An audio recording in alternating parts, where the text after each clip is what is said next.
L'Équipe's headline on matchday morning read unaired déco, and that's what came to pass for Everton on a night in Lyon where there had been an air of inevitability if not resignation in the build-up, the team's third match under the caretaker management of David Unsworth and ultimately their third defeat. Lyon, as Chelsea and Leicester had before them, had too much for a side with barely a goal threat, and though again there were promising signs from a side heavy on youth and in which Ademola Lookman put in a fine performance, on the left wing and then right, there was a familiarity about the way Everton imploded soon after they conceded.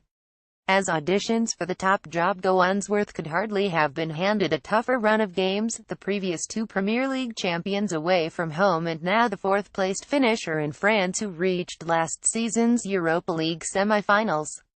He probably has only Sunday's home game against Watford to press his claim for the manager's job now, but with interviews reportedly taking place this week, and names as diverse as Sean Dyche, Gus Hiddink, and more alarmingly for many, Sam Allardyce, in the frame, it is likely he will soon be back in his role with the under-21s.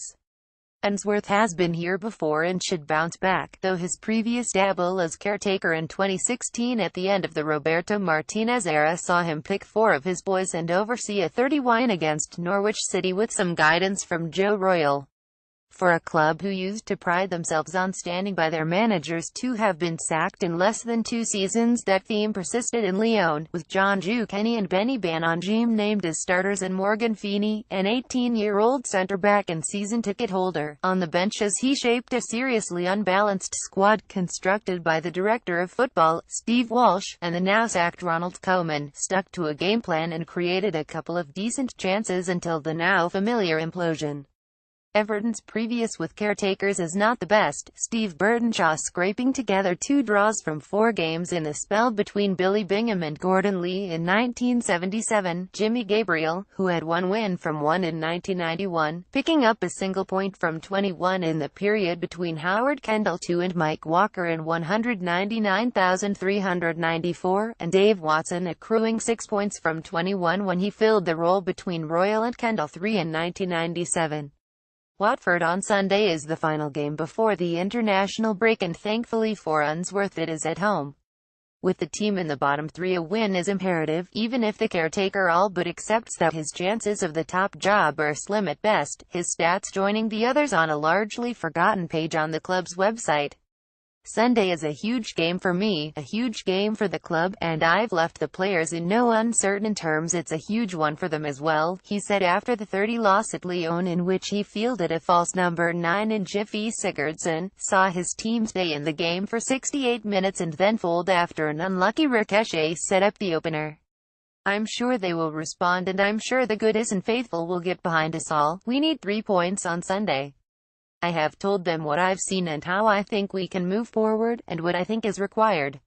I think what I said is best left in the dressing room. Sunday is a cup final for me. I'll be doing everything I can to make sure everybody is prepared. I'll pick a team to win against a decent Watford team. We just can't cave in when we concede. That's something we need to rectify very, very quickly. To that end he should have the services of the 30-something former England trio Leighton Baines, Phil Jagielka and Wayne Rooney to call upon after leaving them behind for the game that confirmed their departure from the Europa League. Omar Niasse is also available after thoughtlessly being omitted from the UEFA list by Koeman.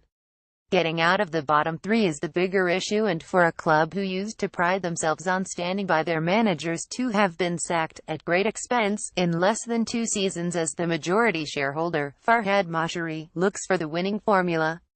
A lot of his thought and business planning, if not yet that much of his money, has been invested in Everton's future, with a site secured for a £300 million new stadium at Bramley-Moore Dock and the deal facilitated by a council-backed loan repayable over 40 years.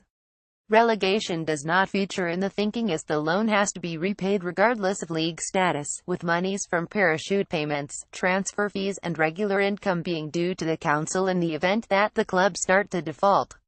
40 years is a long time to guarantee Premier League football, even for a team who have spent only 3 seasons outside the top flight since their inception, as is the wait until January, when the new manager will have to sign the striker that Koeman and Walsh so recklessly chose to do without when selling Romelu Lukaku for an initial £75 million in the summer.